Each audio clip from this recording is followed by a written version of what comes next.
Good morning. Good morning. Oh, Jesse. Hi, Yes, how are you? I'm well, thanks. Okay, well, really good to hear your voice. Joining us now is Jesse Sunar. Jesse Sunar is our member of the legislature from Surrey Newton, and she is also the Minister for Post-Secondary Education. So, Jesse, welcome to Ginny Unfiltered. Thanks so much, Ginny. I'm really excited to be here with you this morning. Jesse, as you know, the community is facing lots of major challenges, and one that is really very, very overwhelming and has shaken the community is around extortion. So, what do you hear from the community on that issue? Yeah, these extortion attempts are the number one issue that I hear about in our communities. As we know, especially in the Newton area, we have a lot of small businesses, for people that have come here, built their life here, put everything into their businesses, and now they're facing so much fear and threat from these extortion attempts. And it's, really scary for families, businesses, and all of us across the community. So we want to do everything possible to keep our streets safe, because we know if you don't feel safe in your communities, in your homes, in your businesses, nothing else matters. And we've been taking many steps. As you may have heard, Premier recently announced a community task force. We've been working with the federal government to ensure that we are getting more resources, more helicopter resources, more dedicated police resources. And we will continue to work with all levels of government and policing and say whatever they need to make sure that we are going after violent extortionists. We are doing that, and we will continue to support them in that work. One thing I do want to say, the way the Premier handled this in Ottawa and the way he has handled this since he has been back from Ottawa, there is a great deal of appreciation in the community that the Premier is really taking this seriously, sees it as a crisis, and appreciate his advocacy on this. So I think good steps have been taken. Now, all of us are waiting for results because, Jesse, as you know, there is no sweet pill. ਕਹਿੰਦੇ ਵੀ ਮਿੱਠੀ ਗੋਲੀ ਹੈ ਨਹੀਂ ਗੀ ਜਿਹਦੇ ਨਾਲ ਵੀ ਚੁਟਕੀ ਅਸੀਂ ਬਜਾਈ ਤੇ ਸਭ ਕੁਝ ਠੀਕ ਹੋ ਜਾਣਾ ਆ ਪਰ ਹੁਣ ਲੱਗਦਾ ਆ ਵੀ ਜਿੱਦਾਂ ਕੋਆਰਡੀਨੇਸ਼ਨ ਕੋਲੈਬੋਰੇਸ਼ਨ ਹੋ ਰਿਹਾ ਆ ਵੀ ਗਾਂ ਸਭ ਕੁਝ ਠੀਕ ਹੋ ਜਾਊਗਾ ਸੁਧਾਰ ਜ਼ਰੂਰ ਆ ਜਾਊਗਾ ਅਸੀਂ ਆਸ ਰੱਖਦੇ ਹਾਂ Jesse, I want to talk to you today more about your job as a minister. So you're a minister of post-secondary education. So what does that mean? Yeah, so I'm very lucky that ਇਹ role ਮੈਨੂੰ ਮਿਲਿਆ in post-secondary because we know ਜਿਹੜੀ education ਹੁੰਦੀ ਆ, no matter ਤੁਸੀਂ ਨਵੇਂ Canada ਨੂੰ ਆਏ ਆ, ਬਹੁਤ ਚਿਰ ਦੇ ਇੱਥੇ ਰਹਿੰਦੇ ਆ, you come from a high income family or low income, this is the great equalizer. ਇਹਦੇ ਨਾਲ ਹੀ ਅੱਗੇ opportunities ਵੱਧਦੀਆਂ, ਇਹਦੇ ਨਾਲ ਹੀ ਆਪਾਂ ਆਪਣੇ families ਨੂੰ ਅੱਗੇ ਪਹੁੰਚਾਉਂਦੇ ਆ. So it's really an honor that I'm able to take on a post that allows me to invest in the future of our province, which is our students. And we've been able to, in this time since I became minister in July, make some really significant announcements in the area. One is Bella Medical School in Western Canada in nearly 60 years. We announced that, and our first medical school class is starting in September of this year. And Odinvich will have 48 students and going up every year, and for 2 more years up to 120 students. So Edenal, students in Surrey, ਇੱਥੇ ਪੜ੍ਹ ਕੇ ਇੱਥੇ community ਦੇ ਵਿੱਚ ਸੇਵਾ ਕਰਕੇ they can work right here in Surrey, and we can help address some of the health challenges that we see across our province and the shortage of doctors and healthcare workers. So good news about the medical school. So it is now open. Do we know roughly how many students are enrolled right now? So there are, right now, I know thousands of students have applied. It was a lot of interest, but we are in the process of taking that down to our, right now, just in the interview process. But there will be 48 students this year that start in September, and it will be going up by another 30 students and then 120 students in the following year. Oh, that's good news because I can tell you lots of people are desperate to get their own family doctor. And you know that because the government has been working on a strategy. So when right now, the medical school operates out of the engineering building. So when can we expect groundbreaking for the new medical school building in our city center? Yeah, so we were, our entire NDP caucus was actually in Surrey last week, going around Surrey, looking at all the major developments and projects that we have. And one of the stops we had was at where the medical school will be. And that will be groundbreaking later this year. And it will be opening up in 3 years. And what's so special about this is there's going to be 50,000 square feet of care space.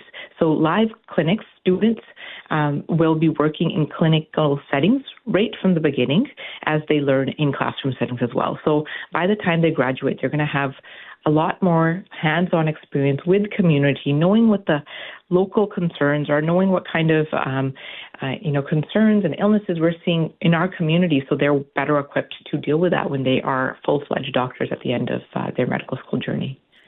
So it's very, very exciting for us in Surrey that the second medical school is going to be in the heart of Surrey. And that area is becoming quite a university hub, university zone, education zone. So your ministry is post-secondary education. So you deal with universities. Do you also deal with the colleges and private colleges? Yes, all of those come under my ministry. So when we think about universities, of course, we think about engineering, we think about Bachelor of Arts degrees, science degrees, medical school. But when we think about many of the programs that are under our colleges, especially under our polytechnics, can you highlight what some of those might look like so that people are aware? Absolutely. So we have a very robust trades training system here in BC. Currently, we have the most number of apprentices in these programs, over 50,000 apprentices across our province. And we know that across our province, we have over $30 billion of projects, whether you're looking at Kitsalis, LNG pipeline, whether you're looking at the mining work that's happening all across our province, our clean energy projects. And to do all of those projects, we need tradespeople, skilled tradespeople. And what we saw is we have a shortage of, anything from millwrights, plumbers, construction, iron workers, all throughout. And we, recognizing the need that we have for tradespeople, we made a historic investment into the trades training system this year of $241 million over 3 years. To double our trades training funding that we provide so that we can clear wait lists and make sure when a student wants to become a tradesperson, they can start and know that they will finish in 4 years and that they can go, in many cases across the street from where they are, like at Kwantlen Polytechnic in Cloverdale. Many students are getting trained and walking across the street and having a job waiting for them to work on the Cloverdale Hospital. So we're seeing a lot of this, and it's a really important investment because we know we can't build the province without skilled tradespeople. We know it's really good paying jobs. When you look at the stats, trades is where you have the most number of jobs at over $100,000 that are paying and that are very well guaranteed to you once you finish your Red Seal training. That is really great, and I think our community needs to hear more of that. That post-secondary education, especially in today's day and age, is about more than academics. There is a lot of trades and a lot of your paraprofessionals as well. So Jesse, relation to that, as you know, our universities and colleges have had the number of international students reduced quite dramatically by the federal government.